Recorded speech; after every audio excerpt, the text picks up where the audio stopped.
The top stories. A lightning strike closes a school for the day. PLP claims hundreds have contracted chikungunya. And Barbados prepares to welcome football greats. Welcome to Nation News for Thursday, October the 9th, 2014. No matter where you are in the world, at home or abroad, Nation News keeps you connected with what's happening in Barbados through our website, video newscast, and online e-papers.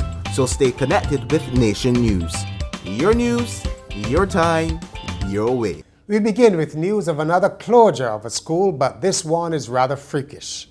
The sharp bolts of lightning and thunder experienced earlier in areas of Barbados led to the early end to classes at Ellerslie Secondary School. Officials at the school, which has a roll of about 1,000, took the decision to send students home after a flash of lightning resulted in a hole in the solid concrete roof of a classroom. The Met Office had put the country on alert for flash flooding, which occurred in some districts as a result of an early afternoon thunderstorm. The Gazettes and Ellerton primary schools have, of course, been closed in the past week because of well-publicized environmental issues. The erratic weather is a reminder that we are still in the hurricane season. What hurricane season, you say? Well, this year's season is actually shaping up to be one of the weakest in decades, with only 5 named storms so far this year. That is the fewest named storms since the full Atlantic season of 1983, when there were just 4. The Barbados Labour Party has all but accused the government of misreporting the scale of the chikungunya outbreak. The party's spokeswoman on health, Maria Agard, told a news conference that instead of the 40 cases officially reported, hundreds of people have contracted the mosquito-borne virus but are refusing to pay for confirmation tests. Dr. Agard called on government to treat the outbreak of chikungunya in Barbados more seriously. She said large numbers of people were crowding polyclinics each day, complaining of the symptoms of the viral disease, which included joint pain and nausea. House fires are up by more than 25% so far this year, according to the latest figures. There have been 76 fires, 16 more than last year. The acting fire chief, Errol Maynard, said he was concerned about the increase and appealed to householders to be more careful. A lot of these fires are due to ignorance and carelessness. And we would appeal to Barbados, the Barbadian public, to be a bit more careful.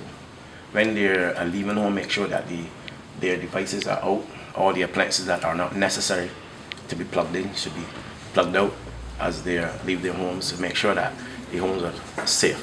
And in addition to that, that they can purchase a smoke detector. They're very inexpensive. Purchase a smoke detector that they can place in their homes to help protect their homes. He was speaking as the General Insurance Association handed over 200 smoke detectors to the fire service. The British owners of Royal Westmoreland have secured a funding deal for $60 million to further develop the St. James Resort property. The Pure Ledger Group acquired the Barbadian Golfing and Spa Resort 10 years ago. Its chairman, John Morfitt, was quoted as saying he had exciting plans for Royal Westmoreland, but no details were given. But earlier this year, a local official had said that a further 200 villas and a 9-hole golf course on an adjacent 210 acres of land are planned. The latest IMF Global Economic Outlook forecasts a 0.6% decline this year in the Barbados economy. This is expected to be followed by weak growth of 0.5% in 2015, when most of the Caribbean will also experience an uptick. Among the economies expected to contract in 2014 is St. Lucia, about 1.1%, but it should bounce back to next year to expand by 1.4%. Lime is responding to increased competition with a $160 million upgrade of its telecom services in Barbados. Lime Barbados CEO Oliver Chatton said the company was looking to grow its broadband and TV customers through its new fiber optic network, the cornerstone of the expansion project. He also promised improved customer service in the coming weeks and months at Wednesday night's launch of the project. Save your sight was the message heard by students of the St. Patrick's Roman Catholic School when they toured the Blind and Deaf workshop. President of the Association for the Blind and Deaf, Elviston Maloney, told them to be careful not to damage their eyes when playing, while ophthalmologist Dr. Anne-Marie Hines stressed the importance of healthy eating. The tour was in recognition of World Sight Day. In sport, 3 international football greats will be in Barbados later this month for the Soccerex Americas Forum.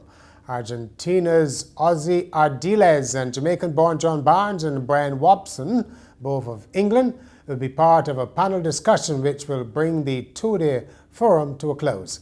They join a list of high-profile speakers, including CONCACAF President Jeffrey Webb. And finally, in the United States, a marijuana-infused soda was pulled from 3 stores in Washington state after bottles started exploding on the shelves.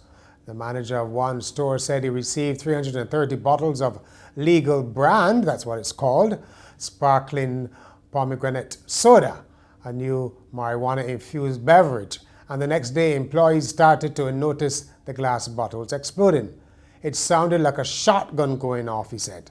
The bottles were then placed in a steel box outside the store, where they continued to explode for the next 10 days. Apparently, it wasn't the dope that caused it, but a higher yeast concentration in one batch, according to the manufacturer, who called the experience a learning curve for the new product. That's Nation News for Thursday. For more, visit nationnews.com as well as YouTube, Facebook, and Twitter. And get your Weekend Nation at newsstands on Friday or subscribe to our e-paper.